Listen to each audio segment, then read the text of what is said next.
आज फिर से हिमानी उदासी खिड़की के बाहर झांक रही है। ना जाने क्या वो देख रही है। तभी उसकी माँ आती है और बोलती, हिमानी बेटा ध्यान रखना, मैं मार्केट जा रही हूँ। हिमानी ने पीछे मुड़कर कहा, ठीक है, पर वो बहुत उदास थी। माँ ने कहा, क्या बात है बेटा, आज फिर तुम बहुत उदास हो और खिड़की के पास खड़ी हो। हिमानी बोली, माँ, दादी बताती थी कि बचपन में उनके घर में गौरैया आती थी, बहुत सारे पक्षी आते थे।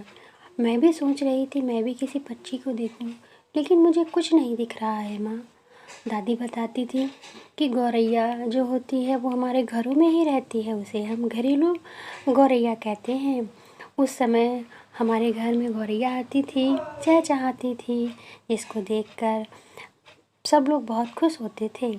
उसके लिए दाना पानी रखते थे और वो आती चींची चींची करके पूरे आंगन में घूमती, दाना खाती, पानी पीती और फिर से फूर से उड़ जाती। मैं भी उन दिनों को महसूस करना चाहती हूँ माँ, मैं भी उन दिनों को जीना चाहती हूँ माँ। माँ, क्या मैं गौरैया को देख पाऊँगी कि नहीं? माँ, दादी बताती है गौरैया में नर और मादा दो तरीके की गौरैया होती हैं।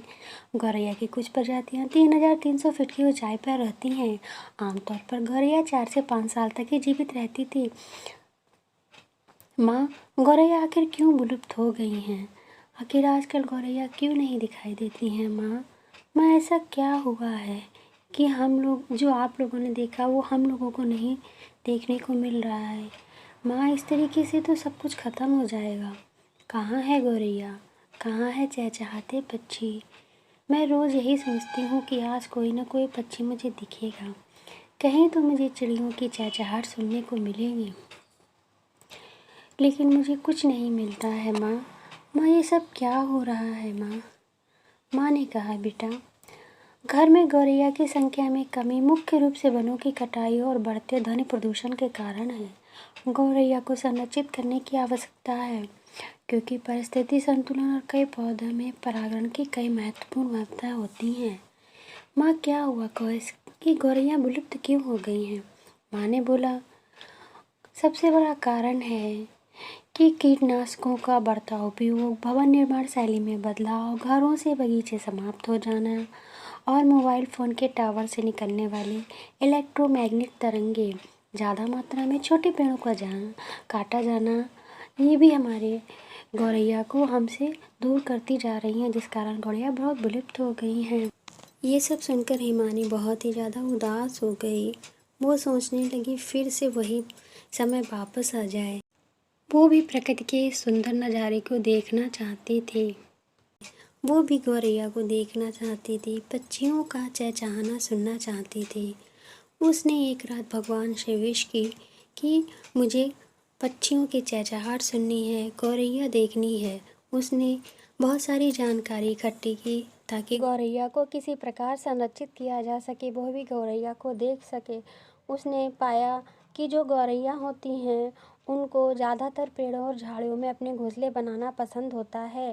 पेड़ों में बबूल, नींबू, अमरूद, अनार, मेहंदी, बांस और कनेर आदि शामिल हैं। ज़्यादातर इनको कटीले पेड़ पसंद होते हैं, लेकिन आजकल इन पेड़ों की संख्या में लगातार कमी आती जा रही है, क्योंकि जब गौरैया दूसरी जगहों पर घोंसला बनाती हैं तो इनके बच्चों को बिल्ली, कौवे, चील और बाज अपना शिकार बना लेते हैं।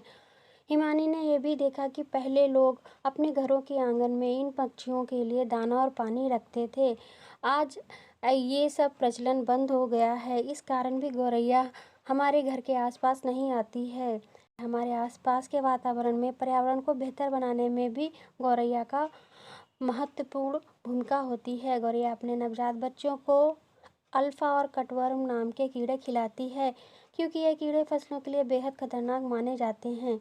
ये कीड़े फसलों की पत्तियों को खाकर ख़त्म कर देते हैं।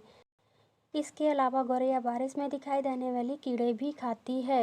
इस प्रकार किसानों को मदद करती है और हमारे आसपास के कीटों को खाकर वातावरण को सुरक्षित करती है। ये सब जानकारी देखकर हिमानी बहुत खुश हुई और उसने सोचा कि वह भी गौरैया को आकर्षित करने के लिए अपने घर में दाना पानी रखेगी, गौरैया के लिए घोंसले बनाएगी और आसपास उनके ही पसंद के पेड़ पौधे लगाएगी। उसने कई तरीके से प्रयास करने शुरू कर दिए ताकि वो भी घर में गौरैया का आना जाना, पेड़ों पर उनका चहचहाना देख सकें। बहुत दिनों के बाद आज हिमानी खुश थी क्योंकि उसके बगीचे में गौरैया आई थी जो कि चहचहा रही थी। जिसको चहचहाते देखकर हिमानी बहुत खुश हुई। आज इसकी विश पूरी हुई, आज इसकी इच्छा और इसका सपना पूरा हो गया था। अब वह भी खिड़की से बाहर से गौरैया को देख सकती थी, उसका चहचहाना सुन सकती थी, पक्षियों के चहचहाने की आवाज़ और उनको उड़ते हुए देख सकती थी।